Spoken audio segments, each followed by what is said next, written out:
ഞാൻ വണ്ടിയുടെ കാര്യത്തിൽ ഞാൻ വളരെ ഹാപ്പിയാണ്. പിന്നെ എന്തിനാണ് പ്രശ്നമുള്ളത്? എവിടെയോ ഒരു പ്രശ്നം നടക്കുന്നു. പ്രശ്നം എന്ന് പറഞ്ഞു കഴിഞ്ഞാൽ എല്ലാവരും നമ്മൾ ഈ ടാറ്റ വണ്ടി എടുക്കുന്ന എല്ലാവരുടെ ചോദിച്ചു കഴിഞ്ഞാൽ എല്ലാവരും പറയുന്ന ഒരു ഉത്തരം ഒന്നേ ഉള്ളൂ, സർവീസാണ്. കാര്യം കൂറം കൊണ്ട് അടിച്ചാണ് അവിടെ സർവീസ് ചെയ്യുന്നത്. സർവീസ് വളരെ മോശം. കാര്യം ഞാൻ പലയിടത്തു നിന്നും എനിക്ക് ഒരു ഫീഡ്ബാക്ക് കിട്ടിയിട്ടുള്ളത് ട്രിവാൻഡ്രം മോട്ടോഴ്സിൻ്റെ സർവീസ്. അത് ട്രിവാൻഡ്രം മോട്ടോഴ്സ് മാത്രമേ അല്ല, ഞാൻ പറഞ്ഞ ട്രിവാൻഡ്രം മോട്ടോഴ്സ് എന്ന് പറഞ്ഞു കഴിഞ്ഞാൽ ആദ്യം ട്രിവാൻഡ്രം ആയിരുന്നു, പിന്നെ അത് കഴിഞ്ഞ് ഡെറിക്ക് വന്നു. ഞാൻ അതുകൊണ്ടാണ് പറഞ്ഞത് ട്രിവാൻഡ്രം മോട്ടോഴ്സിലാണ് ആദ്യം എടുത്തുകൊണ്ടിരുന്ന ആൾക്കാർ ഫുൾ എടുത്തുകൊണ്ടിരുന്നത്. അവർക്ക് അക്കോമഡേറ്റ് ചെയ്യാൻ പറ്റാത്ത രീതിയിൽ കാറ് വരും, അത് കാരണം അവർക്ക് മാനേജ് ചെയ്യാൻ പറ്റൂലായിരുന്നു. അത് കാരണം ഡെറിക്ക് വന്നു. ഡെറിക്ക് വന്നാലും സർവീസ് ഒരിക്കലും ആ ഒരു വോ ഫാക്ടറിലോട്ട് എത്തിയിട്ടില്ല. പിന്നെ ഇപ്പോൾ ലെക്സോൺ ഉണ്ട്. അപ്പം ഇതിനകത്ത് ഞാൻ വർക്ക് ചെയ്തുകൊണ്ടിരുന്നപ്പോൾ എനിക്ക് ഞാൻ പറഞ്ഞില്ല എനിക്ക് ഡിലേ വന്നു എന്നുള്ളത്. ആ സമയത്ത് ഞാൻ ഫെബ്രുവരിയിൽ എനിക്കൊരു ഓഫീസ് ട്രിപ്പായിട്ട് എനിക്ക് ബാംഗ്ലൂർ പോകണമായിരുന്നു. അപ്പം എനിക്ക് 12th വണ്ടി കിട്ടും എന്നുള്ളത് കൊണ്ട് ഞാൻ 31st കണ്ടാണ് ഞാൻ പോകുന്നത്. അപ്പം ഞാൻ 28 വീട്ടിനടുത്തുള്ളൊരു പുള്ളി തന്നെ എൻ്റെ പഴയ വണ്ടി എടുക്കാമെന്ന് പറഞ്ഞു. അങ്ങനെ പുള്ളിക്ക് കൊടുത്തു. അപ്പം ഞാൻ ഈ 12th കിട്ടും.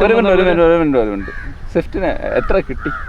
എനിക്കൊരു 4 ലക്ഷം അടുപ്പിച്ച് കിട്ടിയായിരുന്നു. 2015 മോഡൽ, ഏകദേശം 10 വർഷം പഴക്കമായ വണ്ടിക്ക് കിട്ടി. അതാണ് ഈ മാരുതിയുടെ ഒരു ഗുണം എന്ന് പറയുന്നത്. ഈ റീസെയിൽ വാല്യൂ മൈലേജാണ് മാരുതിയുടെ ഗുണം. പക്ഷേ എങ്കിലും ബാക്കി പറയും. വണ്ടി അന്ന് എൻ്റെ വണ്ടി അധികം ഓട്ടോ അല്ലായിരുന്നു. ഓൾമോസ്റ്റ് അറൗണ്ട് 55K എങ്ങാണ്ട് ഓടിയിട്ടുള്ളൂ. പിന്നെ വണ്ടി കണ്ടീഷൻ ആയിരുന്നു, വേറെ പ്രത്യേകിച്ച് ആക്സിഡൻറ്റോ അങ്ങനെ കാര്യങ്ങളൊന്നും ഉണ്ടായിരുന്നില്ല. പിന്നെ അറിയാവുന്ന ഒരാൾ തന്നെയാണ് വണ്ടി എടുത്തത്. അതുകൊണ്ട് ആ വണ്ടി ഇഷ്ടപ്പെട്ട് എടുക്കുകയാണ് ചെയ്തത്. അതിലൊരു ബാർഗനിങ് വേറെ കാര്യങ്ങളൊന്നും വന്നില്ല. പിന്നെ അത് കഴിഞ്ഞ് ജനുവരിയിലെ ഒരു സമയത്ത് ഓഫീസിലേക്ക് പഞ്ചിൻ്റെ ഒരു നമ്മുടെ ഡ്രൈവായിട്ട് അവർ ഇനോഗ്രൽ ഡ്രൈവായിട്ട് വന്നിരുന്നു. ആ സമയത്ത് ഞാൻ അവിടെ വന്ന വേറൊരു ഡീലറാണ് വന്നത്. അപ്പോൾ അവരുടെ ലെക്സോൺ ആയിരുന്നു. അപ്പോൾ ലെക്സോണിൻ്റെ അടുത്ത് അവിടെ ഞാൻ ചോദിച്ചു എങ്ങനെയാണ് അവരെ സർവീസ്. അവിടെ കൊണ്ടുപോയിട്ടില്ലല്ലോ ഇതുവരെയായിട്ടും? ഇല്ല, ഞാൻ കൊണ്ടുപോയി. പറ്റുമെങ്കിൽ അവിടെ ഒന്ന് കൊണ്ടുപോകുക. കാര്യം നിപ്പോൺ ടൊയോട്ടയുടെ നിപ്പോൺ ടൊയോട്ടയുടെ മാനേജ്മെൻറ്റിൻ്റെ കീഴിൽ വരുന്നതാണ് ഈ ലെക്സോൺ. അപ്പോൾ സർവീസ് എന്തായാലും നന്നാവാനാണ് ചാൻസ് കൂടുതൽ. പക്ഷേ എങ്കിലും കാറിൻ്റെ അവൈലബിലിറ്റി പാടാണ് എല്ലായിടത്തും. കാര്യം ഒരുപാട് ഡിമാൻഡുണ്ട്, പെൻഡിങ് ഡിമാൻഡ്സ് ഒരുപാടുണ്ട്. എന്നിട്ട് ഞാൻ അവരുടെ അടുത്തും ചോദിച്ചു എങ്ങനെയാണ് നിങ്ങളുടെ ബുക്ക് ചെയ്ത് കഴിഞ്ഞാൽ വണ്ടി കിട്ടുമെന്നുള്ളത് ചോദിച്ചു. ഞാൻ അവരുടെ അടുത്തും ബുക്ക് ചെയ്തു. കാര്യം എനിക്ക് വണ്ടി വളരെ അത്യാവശ്യമുള്ള ഒരു സമയം. കാര്യം ഞാൻ ഓൾറെഡി ആ സമയം കൊണ്ട് വണ്ടി ഞാൻ കൊടുക്കാം. അപ്പോൾ പുള്ളി എൻ്റെ അടുത്ത് ജനുവരി 28 വണ്ടി എടുത്തോളാം എന്ന് പറഞ്ഞു. പുള്ളിയും ആ ക്യാഷെല്ലാം അറേഞ്ച് ചെയ്തു, അങ്ങനെ കൊണ്ടുവന്നു. അപ്പോൾ പിന്നെ എനിക്കും പറയാൻ പറ്റില്ല എനിക്ക് വണ്ടി കിട്ടില്ല. അപ്പോഴും ഞാൻ 12th കിട്ടുമായിരിക്കും എന്നുള്ളൊരു പ്രതീക്ഷയിലാണ് ഞാൻ ഇരിക്കുന്നത്. അങ്ങനെ വെഡിങ് ആനിവേഴ്സറി കാർ ഇല്ലാതെ സെലിബ്രേറ്റ് ചെയ്യേണ്ടി വന്നു. അത് വളരെ ഒരു മോശമായ ഒരു കാര്യം പറഞ്ഞാൽ നമ്മൾ എവിടെയെങ്കിലും പോകണമെങ്കിലോ അല്ലെങ്കിൽ നമ്മൾ എന്തെങ്കിലും പ്ലാൻ ചെയ്തിട്ടുണ്ടെങ്കിലോ വേറൊരു കാർ പിടിച്ച് പോകേണ്ട, അല്ലെങ്കിൽ അതിൻ്റെ ഡിലേ കാര്യങ്ങൾ നമ്മൾ ഒരുപാട് സെറ്റ് ചെയ്തിട്ടായിരിക്കും നിൽക്കുന്നത്. അപ്പോൾ കാറും കൊടുത്തു, കയ്യിലിരിക്കുന്ന കാർ കൊടുക്കുകയും ചെയ്തു, എങ്കിൽ പുതിയ കാർ കിട്ടാനുള്ളത് കിട്ടിയിട്ടില്ല. അങ്ങനെ അപ്പോൾ ആ എക്സ്പീരിയൻസ് എങ്ങനെ ഉണ്ടായിരുന്നു? വീട്ടിൽ എന്തെങ്കിലും ഒരു അസ്വസ്ഥതയൊക്കെ ഉണ്ടായിരുന്നു? സ്വാഭാവികമായ അസ്വസ്ഥത ഉണ്ടാവുമല്ലോ, അതിപ്പോൾ പറയേണ്ട കാര്യമല്ലോ. ഈ കയ്യിലിരിക്കുന്നത് കഷത്തിരിക്കുന്നത് പോവുകയും ചെയ്തു, കിട്ടിയതുമില്ല. അങ്ങനത്തെ ഒരു അവസ്ഥ വരുമ്പോഴത്തേക്ക് ഉറപ്പായിട്ടും നമ്മളടുത്ത് പറഞ്ഞില്ലെങ്കിൽ കൂടെയും ഇതെല്ലാം കേൾക്കണം. കാര്യം ഇനി വണ്ടി എപ്പോൾ കൊടുക്കുമെന്ന് വെച്ച് കഴിഞ്ഞാൽ പറയണം കാർ കറക്റ്റ് സമയത്ത് കൊടുക്കുമെന്ന്. ഇതില്ലെങ്കിൽ വീട്ടിലെ പ്രശ്നങ്ങൾ വരെ ഉണ്ടാക്കുകയാണ് എല്ലാവരും. അല്ല, കാര്യം ഞാനിത് ആദ്യം വണ്ടി ഞാൻ ചോദിച്ചു, ഈ ട്രിവാൻഡ്രം മോട്ടോഴ്സ് തന്നെ ചോദിച്ചു അവർക്ക് എടുക്കാൻ താല്പര്യമുണ്ടോ, എക്സ്ചേഞ്ച് ചെയ്യാൻ പറ്റുമെന്ന്. അപ്പൊ ഞാൻ അന്ന് അവരുടെ അടുത്ത് പറഞ്ഞു എനിക്ക് വണ്ടി കിട്ടിയാലേ ഞാൻ വണ്ടി തരുള്ളൂ. പക്ഷെ ഇവിടെ എന്താ പറ്റിയെന്ന് വെച്ചാൽ അറിയാവുന്ന ഒരാളായി വണ്ടി എടുക്കാം, മനസ്സിലായി. അപ്പൊ പിന്നെ എനിക്കത് കൊടുക്കാതിരിക്കാനും പറ്റില്ല. പുള്ളിയും പൈസ കൊണ്ട് അറേഞ്ച് ചെയ്ത് വെച്ചോണ്ടിരിക്കുന്നു. എന്നിട്ട് ഇനി എനിക്ക് വണ്ടി കിട്ടിയില്ല, എനിക്ക് നിങ്ങൾക്ക് തരാൻ പറ്റില്ല. പുള്ളിയുടെ ഒരു 800 ഉണ്ടായിരുന്നു, അതും പുള്ളി കൊടുക്കുകയും ചെയ്തു. അപ്പം ഇതിനകത്ത് ഇന്റർ കണക്റ്റഡ് ആണ്. അവിടെ ഒരു മാരുതി 800 കൊടുക്കുന്നു, ഇവിടെ വരുന്നു, ഡീലർഷിപ്പിൽ നിന്നൊരു ടാറ്റ വരാനുണ്ട് നെക്സോൺ. പക്ഷെ ആ ടാറ്റ നെക്സോൺ 1 മാസം ഡിലേയായി. ആരനുഭവിച്ചു?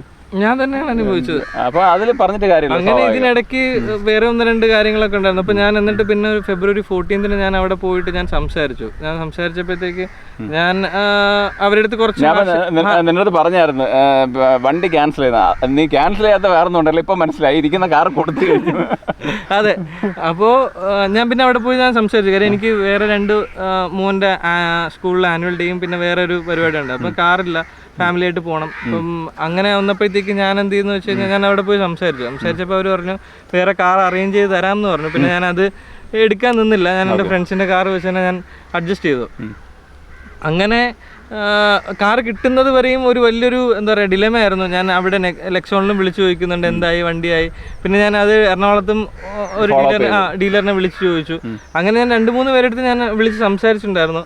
അപ്പോഴും മനസ്സിലായ ഒരു കാര്യം എന്ന് പറഞ്ഞാൽ പ്ലാൻ സ്റ്റോക്ക് ഇല്ല.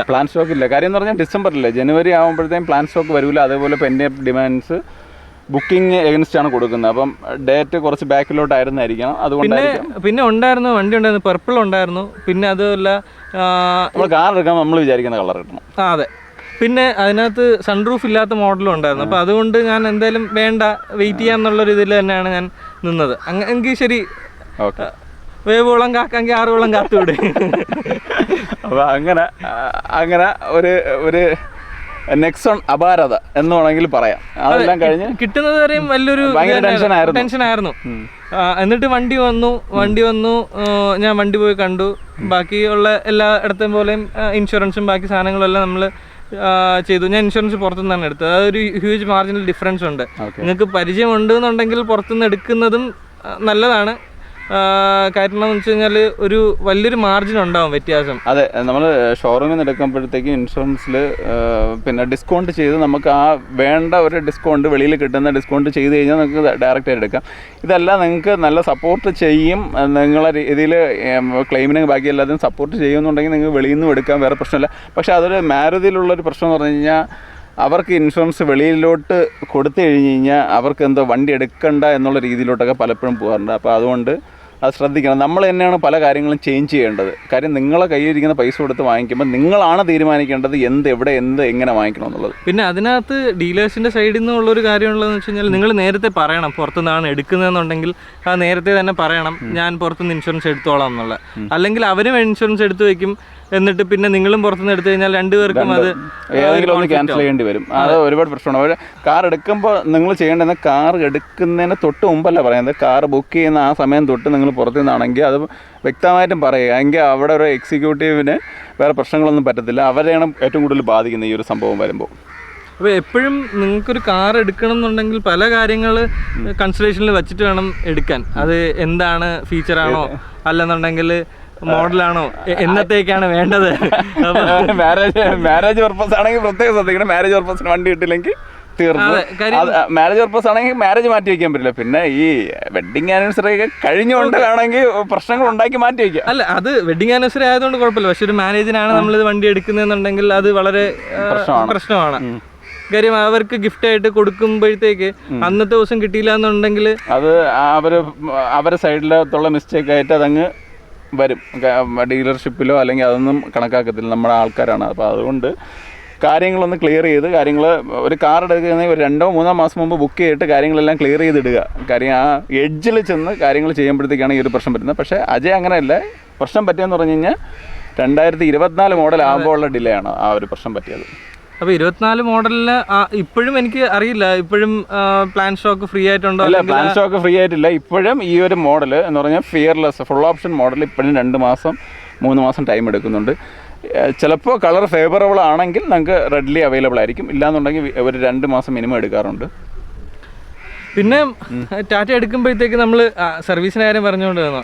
അപ്പോൾ ഇതിനകത്ത് ശരിക്കും ഈ ടാറ്റയുടെ മോഡലിൻ്റെ ആ പേര് പറയുന്ന പോലെ തന്നെ നമ്മൾ ഫിയർലെസ് ആയിരിക്കണം ടാറ്റ എടുക്കുമ്പോഴത്തേക്ക്. കാര്യം വണ്ടി കഴിഞ്ഞതിന് ശേഷം പിന്നെ എപ്പോഴും വണ്ടി പോകാനുള്ള സർവീസിലേക്കാണ്. ആ സർവീസ് എത്രമാത്രം ബെറ്റർ ആവുമോ നമുക്ക് കോൺഫിഡൻസ് കൂടും. എന്തുകൊണ്ടാണ് മാരുതിയുടെ വണ്ടികൾ ഇത്രയും സക്സസ്ഫുൾ ആയതെന്ന് വെച്ച് കഴിഞ്ഞാൽ ഏത് മൂലയിലും ഇവരുടെ സർവീസ് സെൻ്റർ ഉണ്ട്. നമ്മൾ എന്തൊരു ഫോൾട്ടായിട്ട് നമുക്ക് വഴി കിടന്നാലും ശരി അപ്പുറത്തുള്ള വർക്ക്ഷോപ്പിൽ നിന്ന് വിളിച്ചുകൊണ്ട് വന്ന് റെഡിയാക്കാൻ പറ്റും. അതായിരുന്നു മാരുതിയുടെ ശരിക്കുള്ള വിജയം.